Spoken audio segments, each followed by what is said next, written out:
Alright, let's see what Malphite's got. Malphite. Get in here. Malphite. Hold up. Snow on my head. Fight. Press. There is Malphite. I am Malphite. Snow on my head. So, you summon 12 plus mana of landmarks. Oh, so he can activate even if he is in the deck. Okay, cool. Rain on my feet. The 6 drop, 610. So it's pretty big. It's a pretty big guy. Big as a mountain and Twice as strong. Good memory chip. Stun a unit, deal 3 to it if you summon a landmark this game. Oh, wait, what? Deal 3 to it if you summon a landmark this game? In a Malphite deck? That's just automatic just damage. Oh, God. I can go this way. Like that? Yeah. Hello, little thing.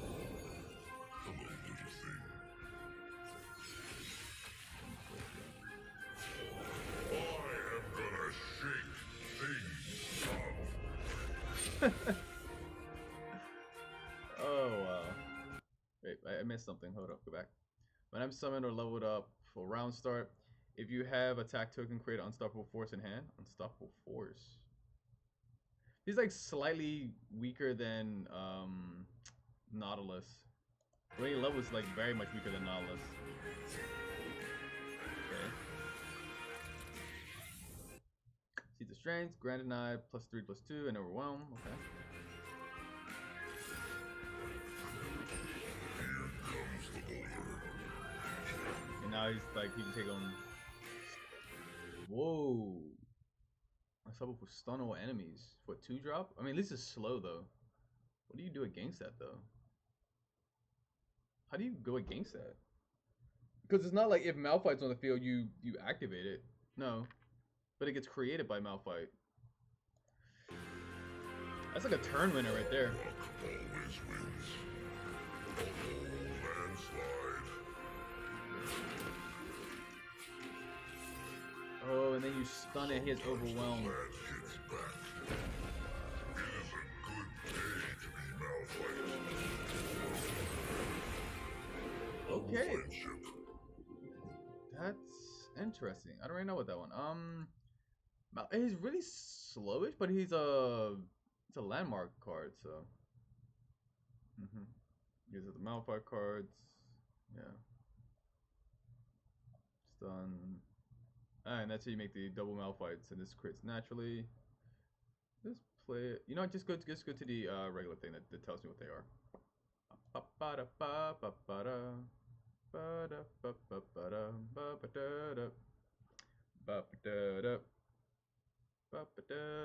Okay. Ground slam, deal 3 damage to summon a landmark. Stun a unit, yep. Stun on enemies. Malphite, I'm summoning, I'll start. Stop force. So yeah, he's just a good blocker then. He just takes the hits and then comes back later. What's this? Shaking ground.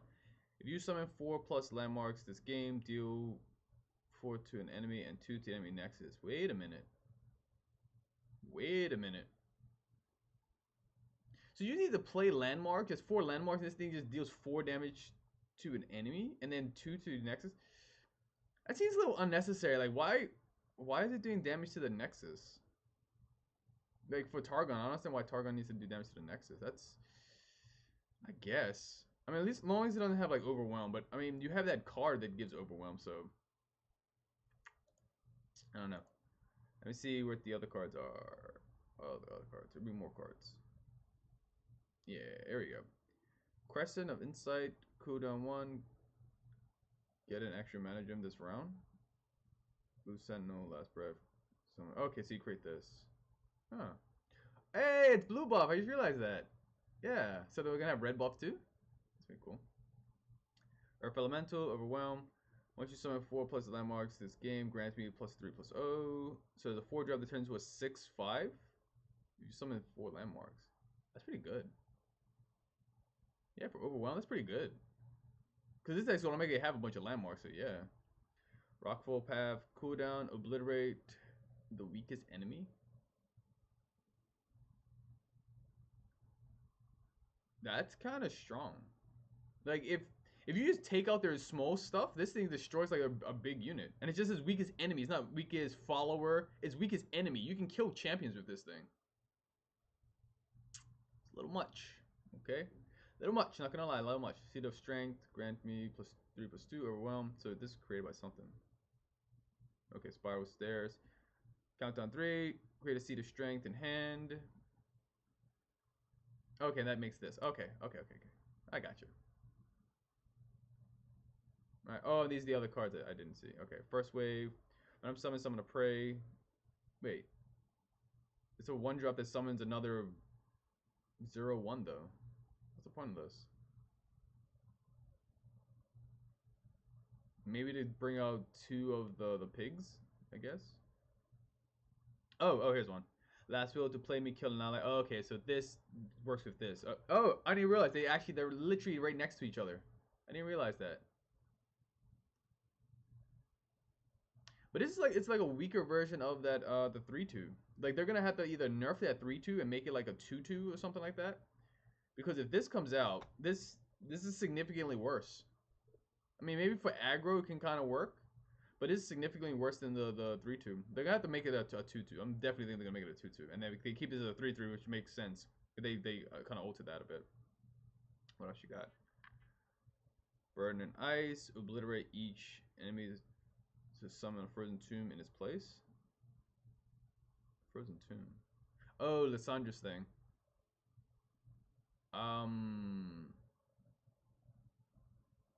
That's pretty strong. Because you have to get rid of your own frozen tomb. If you have a full board and they play this, that's really strong. That's really strong. Like late game?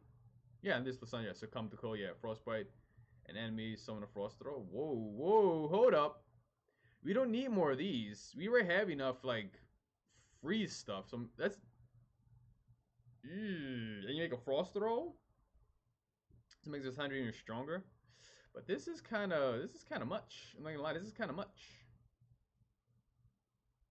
Oh, wait. Oh. Oh, these are tokens. Okay, here we go. Play me as first wave or last win? Wait. Hold up. Play me as first wave or last win.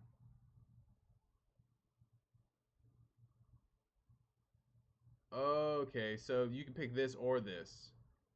You either get a prey or you get this to kill something. Okay. Interesting. Don't really know how I feel about that one. Kind of weird. Harpoon, monster harpoon, deal 5 damage per unit. Plunder, I cost 3 less. That's really good. That's really good. It's a fast spell that deals 5 damage. And 5 is hard to do. Like 5 damage? That's really strong. And for 3, you do 3 damage for 3 costs. You have a plunder. That's really good. This is a really good card. Just like just removal, straight up removal. I think the thing is weird is like how you activate plunder. You have to be on your opponent's turn to be better, but I mean even on your turn it's still good. You can still activate this. But there's any plunder, so you can only activate that turn, so that's actually pretty good. Bone Skewer. An ally strikes an enemy, then moves to the top of your deck. Wait. What's the point of this? Oh, this is to do with Pike. Oh, okay, this is something to do. So Pike's gonna do something weird, like he's gonna like hop back in your deck or something. Strikes an enemy, then moves to the top of your deck. Okay. Well, at least I mean it's a 2-drop strike, which is really good. Yeah, that's really good. Compared to like the Demacian strikes and the new Noxus strikes, this is really good. You can just strike a unit, but it has to go to the top of your deck. So that's the only downside. So it makes sense. But yeah, because it's not equal. So it's just I strike you to remove it, and then it goes on top of my deck. So that can be pretty useful depending on how you use it. Okay. Thrashing Snapper. When an enemy blocks me, give me +3/+0. Oh, so it turns into a 5-drop. There's a 1-drop that turns into a 5-drop when someone blocks this round. I mean, if you put Overwhelm on, it's pretty funny. But yeah. Or what's even funnier? You can attack with this. They can block with it, and then you can use the deal. You can use the Noxian Strike because it turns into a 5-drop. So that's actually really interesting too to see that. Yeah. Incisive Tactician. Reputation, I cost 6 when I'm summoned rally. So it's like the Demacian card. Just it's slightly worse because that one needs dragons to rally. This one just needs you to have the reputation. But no, it's just when I'm summon rally. So the only downside is things that it costs 8. That's the only downside, and its stats pretty bad. But I mean, on 6, its stats are pretty fair. It's actually stronger than the dragon one, the Demacian one. So it's okay. It's not that bad, really. Yeah, it's very weird card to judge, but it means rally, and it's not rally on a stick. It's rally on a unit, which is actually that's actually pretty good. No, because rally on a unit for Nox is actually really good because all Nox wants to do is attack. So that actually is very useful because you can do a bunch of no, wait, that is actually good. That is actually good because you have a bunch of Nox's cards that all they want to do is attack and they don't block. So this is actually just really good, especially you have like multiple of Trifarians on the field and they just attack and they have this. Imagine this was like a 5-drop. Ooh my god. If this was a 5, this would be insane. If this was like, 5 attack. Woo! That'd be good. That'd be good. But it's pretty good though. But everybody just get down to 6, which is not really that difficult, especially in Noxus. It's not difficult to get that in Noxus. So yeah, I can see this being used. Ooh, you can even duplicate this thing. You play it, attack, and then you duplicate it. No, that's when I'm summoned. Yeah, that's summoned, right? I have to look it up, but I think that's summoned. I'm not sure. Anyway, Adaptatron 3000. When I'm summoned, when you summon a tech, we share keywords. What's a tech? When you summon it. Okay, this is just tech. So tech's gonna be some type of new thing that's coming out for Piltover. What is tech? Maybe these guys gonna be tech or something? Or oh maybe tech. Oh, tech could be the what Hermitinger creates. Those turrets. That might be tech. Ah, that might be tech. It says summon the keywords, and since the turrets have a bunch of different keywords, yeah, that's probably for Hermitinger. Yes, but oh, he's got the little mustache and everything. I missed that. Circuit Breaker, deal 1 damage to enemies and enemy nexus. Piltor. Well, I mean, Piltor is an aggro class, so this makes sense. But what does this in skill? I mean, it's weaker versions of Boom Crew Rookie, like much weaker. Yeah. So we got here. Slumworks Posse, attack, deal 1 damage to enemies and the enemy nexus. Oh, I didn't read that properly. It deals 1 damage to everything. Oh, that's useful. So you can get rid of chump blockers easily. Ooh, that's actually really useful. And it's elusive 4/2, which is it's a 2-drop 4/2, but it's not a unit. You have to make this somehow? Okay. But that's still really useful though. I think they're gonna nerf this. Because this is gonna be strong. Especially if you bring out the one that does double damage, so you do 2 damage to everything. That might be useful. That might be really interesting to see. Chirian Slumworker. When you summon another Chirian Slumworker, obliterate me and transform allied Chirian Slumworkers everywhere into Slumwork Posse. Okay, so this is the everywhere mechanic. Okay, and this turns to this. Okay. Interesting. So when you have one of these, you play the second one, and then you get 2 of these, and then you have another one in your deck, and then you probably just. Oh yeah, since it's Piltover and Zon, you can just copy it, and then make multiples of it, and then just start just like going at them. That could be pretty fun. I think that'd be pretty fun to do. I think it's pretty cool. Yeah, that would be really nice to see. Cythria Lady in the cloud. Oh, Cythria getting up there. She's the lead. 10-10. God. Okay. Cythria Lady of the Clouds, Challenger. When I'm summoned, double other allies' power and health and grant them challenge. Wait, what? Wait, what?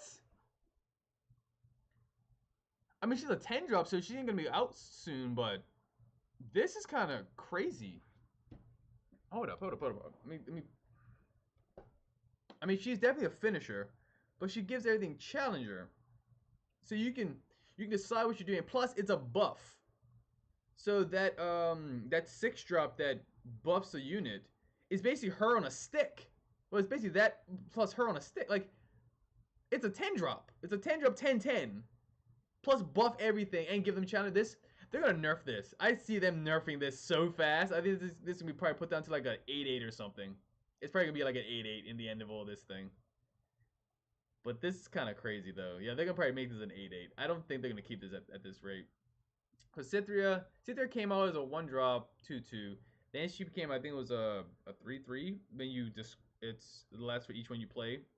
And then she became, you know, a 6-drop 6/6, and now she's a 10-drop 10/10. She is insane. Cytheria is insane.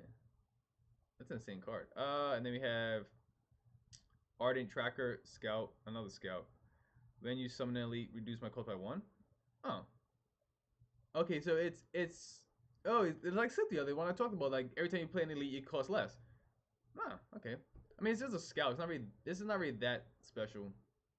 I mean, to make this like even like really playable, you have to at least do it twice, which is not actually difficult. This is actually really easy to do. So you can get it down pretty quickly. So it's okay. I mean, it's a Scout. Demacia does like Scouts. Yeah, with Quinn. Yeah, I can see this working. That's actually that's very interesting. But yeah, so these are the new cards. This is gonna be insane. These are gonna be really fun. This I'm not really sure. This just seems to me, but we'll see how that works out. This could be really useful, especially a reputation rally for Noxus. This is what Noxus is about. It's about attacking. It's literally about attacking. It's kind of like Demacia. Like Demacia and Noxus are so similar. Clear about attacking, but it's how they attack. Because Demacia is about building up the force, and Noxus is about like just annihilating the force, like just running them over. Because you can attack. No, you won't have enough of that. Let me think. If you big chop, right, and then play this. What else would you need? Actually, what else would you need for this to work? Huh. This would be really interesting though. I do like this card though, because you can then copy it and then bring it out. This would be actually really cool. Alright. I'm pretty sure that's how it works, right? It summons it? I'm pretty sure. Not positive. So Pike's Pike's not gonna be in this expansion. He's gonna be in the next one, which makes sense. Because it's 3, I think, I believe it's like 3 each setup. So yeah. So this is gonna be really cool. Pike's should be really nice and funny. This is gonna be good though. Interesting. So come to quote, bird and nice. First wave, first circuit. So yeah, I like it. I like how this is set up. Malphite is gonna be interesting. He's gonna be really late game. So if you can't kill him like quick, I mean by turn 7, like there's a lot of aggregate that'll kill you before turn 7. So it's not really that dangerous. This is gonna be interesting though to see. Blue Sentinels. This is pretty nice. Yeah, like late game 4 drops. This I'm not really too, because it just seems weird. Like, but this is actually interesting because it's versatile. So you can bring out something that can be sacrificed, or you can bring out 2 things that can be sacrificed, or you can bring out something that sacrifices something you have.